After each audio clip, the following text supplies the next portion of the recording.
The parasha of this morning is known as Parashat Terumah. The parasha of this morning is known as Parasha Terumah. And what is the meaning of Terumah? It means a portion, a donation, and elevation. Those are the word that we can use to describe it. But actually, generally, it's like to elevate, elevating yourself towards the Holy One. Blessed be He. So Terumah means a portion, a donation, or elevation. So, and this morning I subtitled the parasha of this morning, the monetary challenge. The monetary challenge. So that is the subtitle of this morning parasha. Parashat Terumah relates the instruction given by Adonai to Moses for the building of the Mishkan, the sanctuary, a place on earth for HaShekinah, the divine presence, to live among them. There will be as one.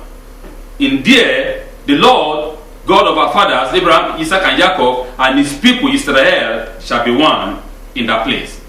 The material use and the technical specification of the sanctuary and the holy vessels to be placed inside the sanctuary are related several times, exactly 8 times, in great details over the 5 remaining parashot of the book of Shemot, that is in the book of Exodus, as we shall see the physical specifications of the sanctuary and its content emanate from the 8th sphere and are inscripted in the code of life, in the code of high. So what I'm trying to say here is that the sanctuary, which is the Mishkan, was built or was commanded by God for Moses to be built primarily for the divine presence, for the Shekinah of the living God to rest in the midst of the people of Israel. He said, when the Mishkan is built, His presence, His glory, His countenance will rest among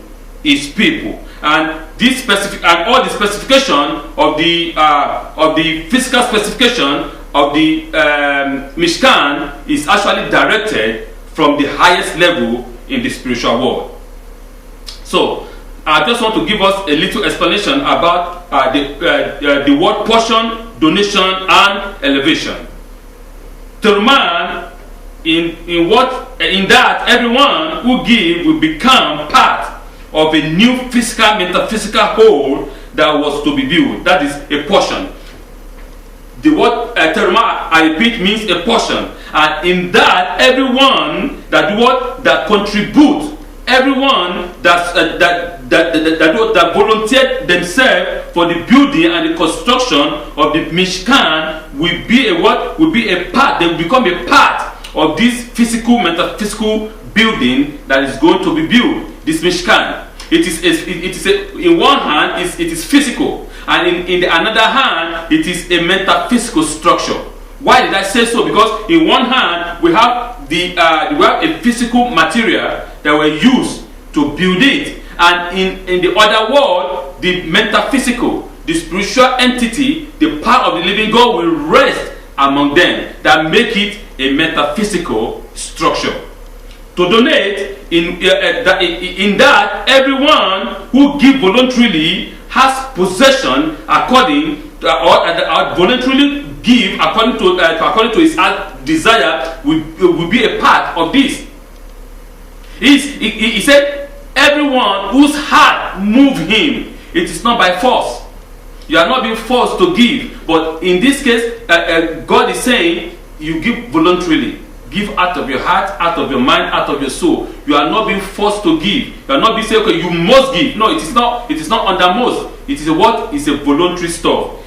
When you give out of your soul, you will be a part of this building. You will rejoice and say, yes, I contributed in the building of this Mishkan. That inner joy, that joy that, oh yes, I'm part of these things. I'm part of this business. I'm part of this structure. I'm part of this particular thing that God is doing. So as it is written, the Lord loves a cheerful giver. That is 2 Corinthians chapter 9 verse 7. When you give sparingly, you get sparingly. When you give bountifully, you get bountifully. That's what God is saying. And the final one is elevation.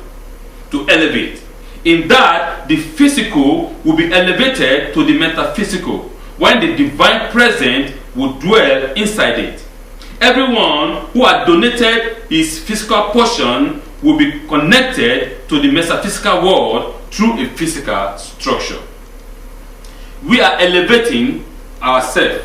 You see, as we present our gift, as we present our material things onto the building of the of the Mishkan, we are elevating ourselves towards the Holy One. We are giving ourselves. We are saying, God, here am I. You are saying that because as it is written that everything that a man has is what is given to him from above. We don't. There is nothing that we own by ourselves. Everything that we own is given to us by God Himself, and that is why the living God tells Moshe, "Take for me a portion." God is not saying, if you look at the sentence, God is not saying, "Give me." God is not a beggar. He's not begging us for us to give Him. He said, "Take for me a portion." From why is God saying, "Take for me a portion"? God is saying, "Take for me a portion," because He has given the children of Israel a material blessing, a lot of blessing. If we remember when they were leaving the land of Mizraim, when they are leaving the land of Egypt, the Lord commanded Moshe to tell them, "Go and meet the Egyptians. Ask them anything, and I will grant the children of Israel favor in the sight of the Egyptians, and they will give to them everything that they need." And the Torah said that Israel went out of Mizraim with a higher hand, with the upper hand. They were so rich, they took everything out of the land of Mizraim, all the gold, the silver, everything, because God granted them favor in the sight of the Egyptians. So God is saying, from what I have given you, because it is not you that work for it, it is God that said, "Go, I will grant you a favor." Alright? So He said, from what I have given you from the land of Mizraim, go and take for me a portion. So, and it is for what is for through those who are willing, for those who generously donated to the construction of the Mishkan. It is not by force, but it is what it is giving for you to give with your heart. The gematria of the word teruma is 651. The gematria of the word teruma is 651, and if we further reduce it, 6 plus 5 plus 1 is 12, which correspond to the 12 tribe of the children of Israel, who generously, give their physical material for the building of the sanctuary. And that is why the verse said, "Speak to the children of Israel and take for me a donation." He said, "Speak to the children of Israel." So all the 12 tribes were the one that contributed for the construction of the Mishkan. The word can also be read as two commands: to donate to Adonai and to elevate Adonai. And how is that? Thus, the way to elevate Adonai and to elevate is to ascend oneself to a higher spiritual level. To meet Adonai on earth was through the donation of someone's portion or someone's wealth to Adonai for the purpose of the building of the Mishkan and its holy vessels and implements. Only then will Adonai descend to dwell among His people in a metaphysical, physical structure. So it is only then, after we donate our heart, after we donate our physical material to the building of the temple or to the building of the Mishkan, after that, will the Lord, the God of heavens and earth, will descend to dwell among us. So that is just the intro to the parasha of this morning. So we are going to the discussion now. In that, one of the greatest problems that have dogged religious life throughout the century is the place of material wealth and money in the structure of religious life. It is obvious to all that wealth corrupts and solely noble program and plans. I repeat again, it is obvious that obvious to all that wealth corrupt and sully, that is to damage, wealth damage noble programs and plan. The questions boil down to the eternal issue as to whether the noble ends, that is, for example, a Jewish education, or synagogue worship, social charitable endeavors, justify the means, as the process often border on the unethical procurement of money. What am I trying to say all here is, I say that the greatest problem that always dog the religious life or the synagogue life or the religious people's life is a matter of money. It's always a problem, because in the sense that if especially to what we are seeing now in the life of in our time at the present, that everything is about money. Everything that we do, yes, we know that to run a synagogue, to run the house of God, yes, you need money. Of course, you need to pay your rent, you need to pay the electricity, the utilities, and other things, the oneg and so on and so forth. Pay your rabbis and so on, and to take care of your rabbis. Yes, but we have to understand that everything in life is not about money or the channel by which you channel those resources. Many people abuse these things. Many people, or in many synagogues, they tell you cannot sit except you buy a seat. Where is that written in the Torah? That you cannot sit except you buy a seat.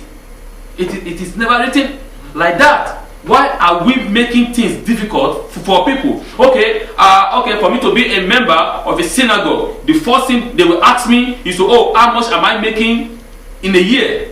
How much is my annual income? From there, they're going to deduct the 10%, and I have to be paying that every year, every time. When I'm working, are you even there to see the type of labor that I do? Do you even understand the type of work that I do? It doesn't matter as far as you bring money into the temple or into the synagogue. Most rabbis, they don't even care about that, where you get the money from. But the most important, let the money be running in. So that is not what Adonai is telling us in this parasha. He said, those whose heart move them. It's not by force. You don't force people. Those whose heart move them. He said, he who sows sparingly will get sparingly. If you sow little, you get little. Some people call it the law of karma. What goes round comes round. What you sow is what you reap. If you reap bountifully, you sow bountifully. If you sow bountifully, you reap bountifully. If you sow sparingly, you reap sparingly. That is it. But you must make sure it is very important here, and I keep on emphasizing it. I cannot overemphasize it. It is voluntarily. It is not by force. But in our present synagogue, in most synagogue, it is by force. It is not willingly. You have to. If you don't pay, then you look so bad, and then people start pointing. I think at you sometimes they will tell you, don't come to the synagogue. If you don't have, so it is a sad thing for because of what money does right now in the synagogue. Monetary scandal have plagued all religious projects and ambitions from time immemorial.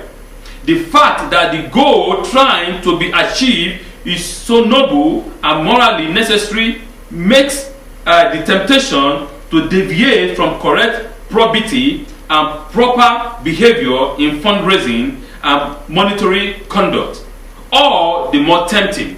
Unfortunately, the history of religions is littered with monetary scandal driven by poor decision. That is, most of the time, the people that who have been given to handle and to manage this money or these resources, they do what? They abuse it. You see, it is being abused to the extent that people, the congregants or the people become discouraged. That, I work hard and I donate, and what is the money being used for? Most of the synagogue, or some of our synagogue, the leadership, we can't even concretely say this is what the financial resources of the synagogue is being used for. When you are having a synagogue of 50 people, for example, of 50 families, and they're donating, and you cannot, and the rabbi cannot stand up and say, this is what, and this is A, B, C, D, this is what the resources is being used for, then there's a problem. In a place whereby you've been serving God for, the synagogue has been open for like 30, 35 years, and the synagogue can still not yet buy his own building and having enormous resources. What are you? Where is the money going? Where is the resources going? You use 90% of the synagogue of the resources to pay salary. That is already there's a problem there. How can you contribute to how can you save to buy a building for the living God? You keep on renting.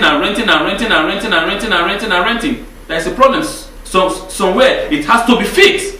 So, and why? Because the money that is being contributed and being given is being misused inappropriately. It's not being wisely used. It's not being used for the main purpose of what it is being made for to be used. The prophet of Israel decried this situation during the first temple time, but apparently to little avail. Religious sadness has a tendency to transform itself into a business or a commercial enterprise, and this always leads to the desecration of God's name and catastrophic disaster.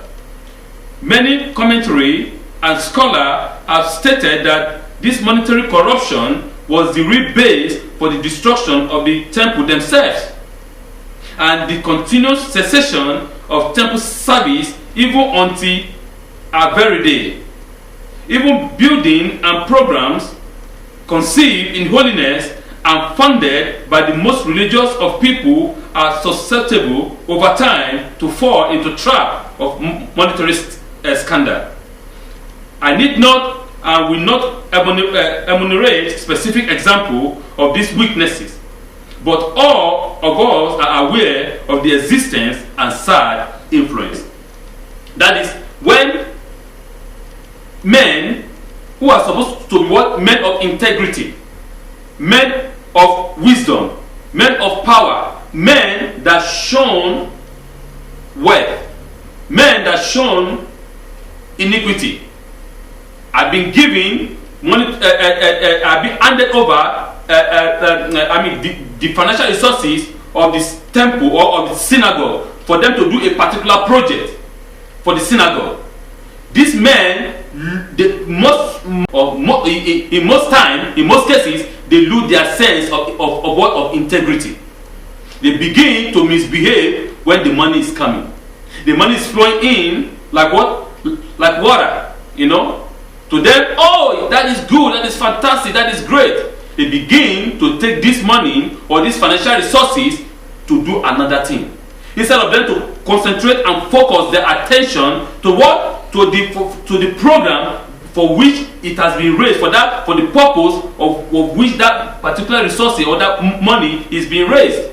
But they deviate their attention into another program. For example, we are raising money for what? A building fund. Right? And you accumulate money for the building fund, and the money is up to $200,000, right? Dollars, for example.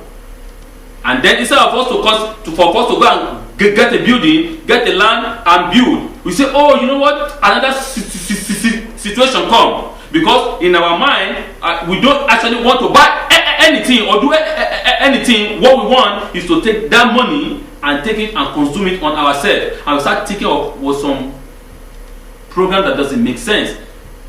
You say, okay, maybe we let us spend it for to buy a vehicle for the synagogue, but we are not raising money to buy a vehicle for the synagogue. Even though buying a vehicle for the synagogue is good, but that is not the purpose of us raising that amount of money. The purpose is to build a temple. The purpose is to buy a land to be built. So if you want to buy a vehicle for the synagogue, you should go and raise another fund for the purchase of a vehicle, not to use the construction fund to buy a vehicle. That actually is not right. You must say, we are doing a noble cause. That is not a noble cause. Or you know what? Let us go and donate to some other temple in somewhere else. And you are taking from the building fund to go and donate to another synagogue. That is not the purpose by which that fund is being raised. So all these things that it doesn't make sense that is going on sadly in our synagogues or in the religious place of life. Yet, despite all of these dangers are always inevitable. This week Torah reading combined the idea of holy service to God with the necessity of fundraising and material wealth. The Torah apparently is of the opinion that the benefit of challenging the using money for noble good outweigh the danger inherent in combining religion with wealth and money.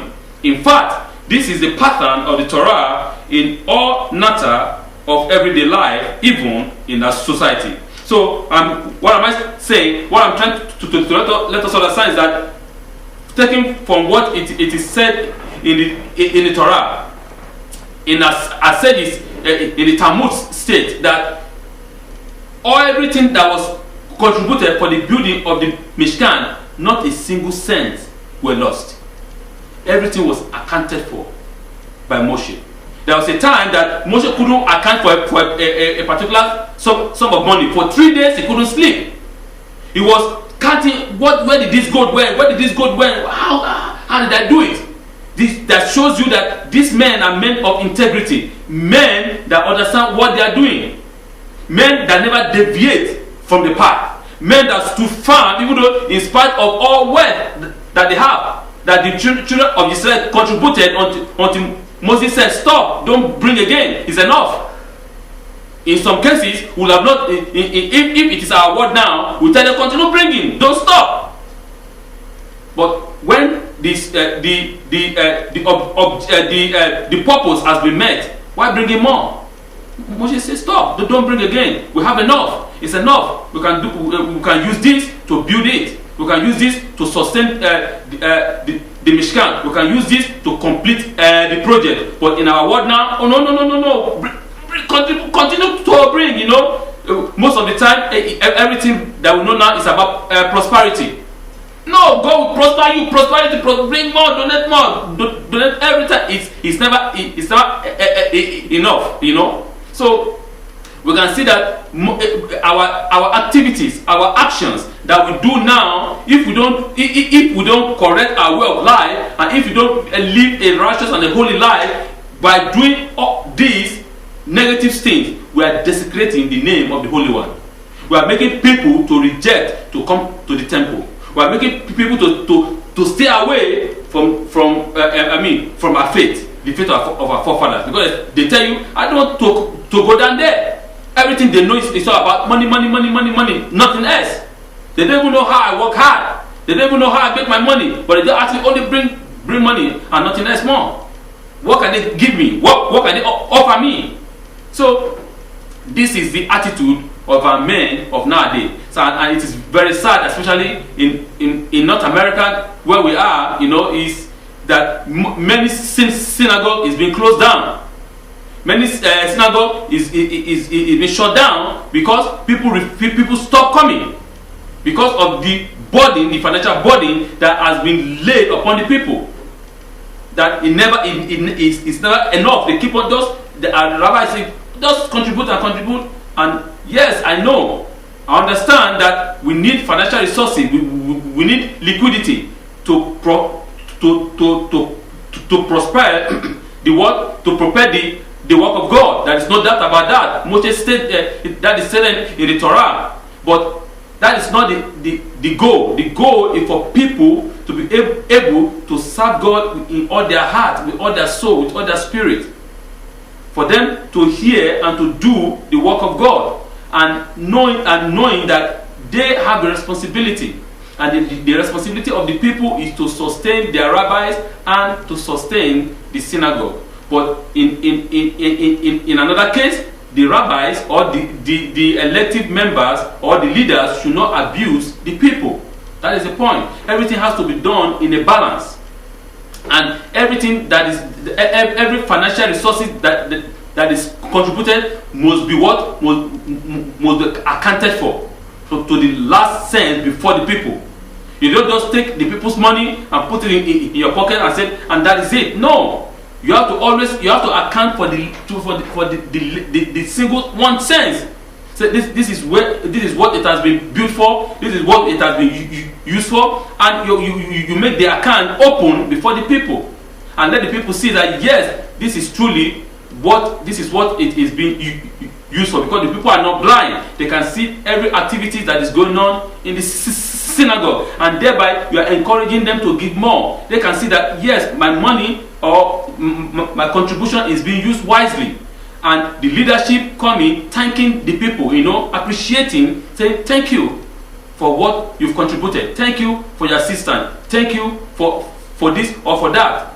Not maybe you don't have the money, but you can contribute your time. You can volunteer to do the work of God. You say, I will go to this, I will call this, I will take my time to take a list of names and call them every week. I will go to this person's house and that person's house and pray for them and invite them to the synagogue. Those are part of also the work of God, right? So everything must not be based upon financial things. That's what I'm trying to say. There's a lot of ways that we can contribute or volunteer and to do the work of God. And those that have a financial means that God has given you, yes, you donate only willingly. That's what I'm saying. I will repeat that: willingly. It is not by force.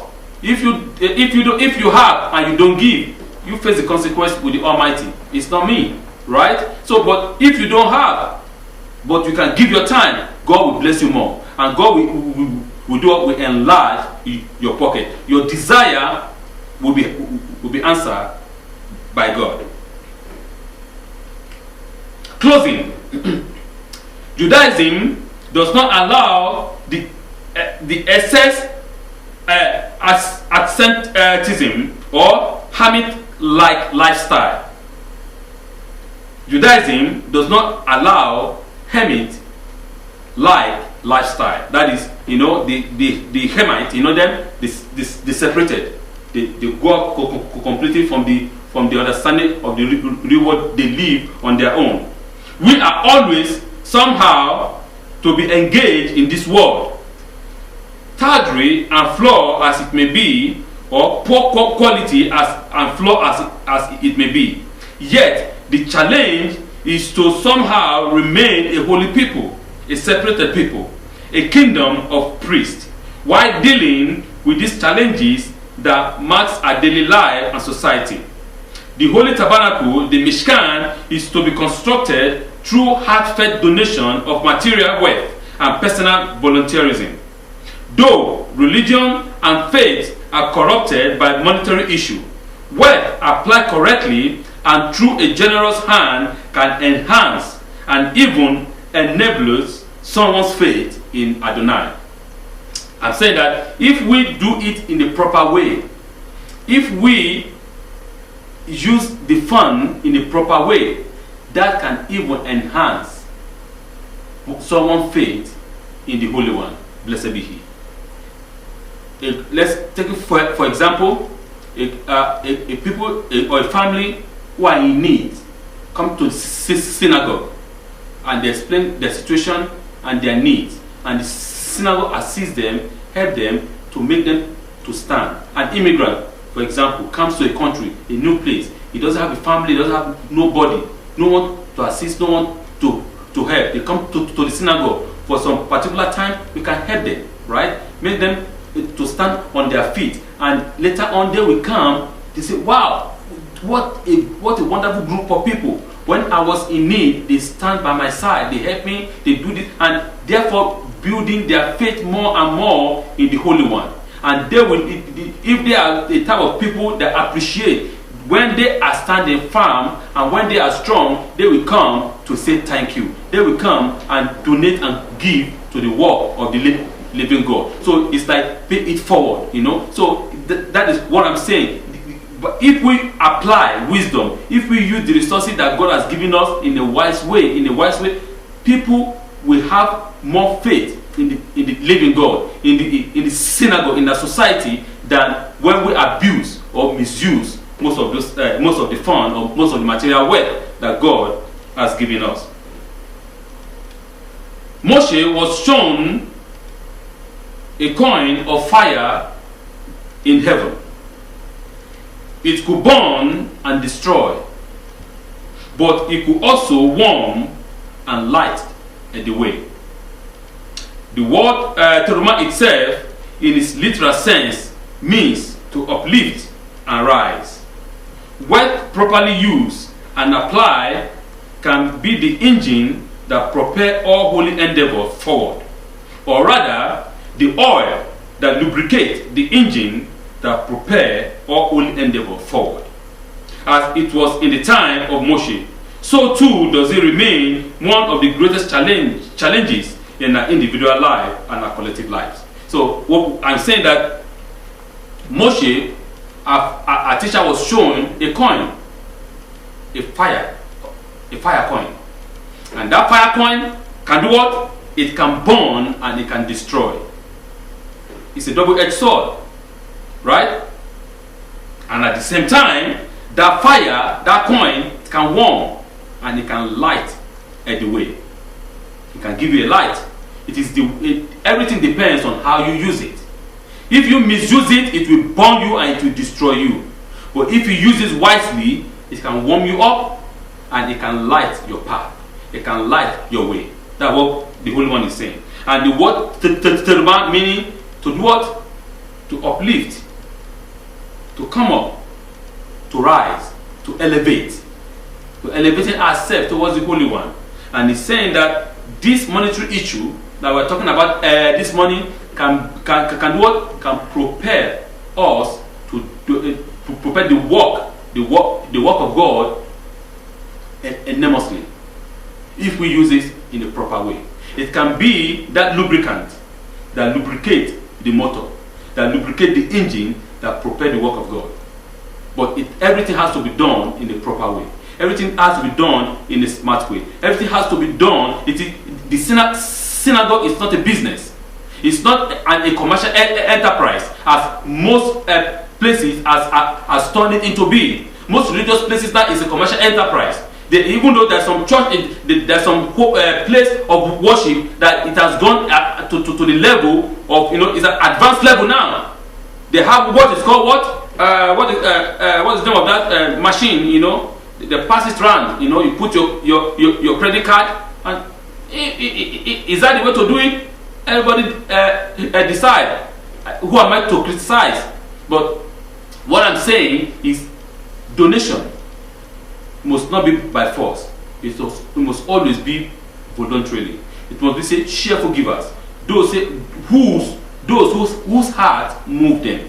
Those who sow their heart motivate them. Let them give. And when you give, you shall surely receive the return back 100 million fold by God. So I encourage each and every one of us, and I continue to say thank you for all your assistance all these years and all the things that you have been donating. We make a proper account, and you can see all the proper account of what we have been doing with all the resources. And I'll continue to encourage you to please continue to assist the work of God. And as you assist and as we continue, the Lord God will continue to prosper us and bless us together.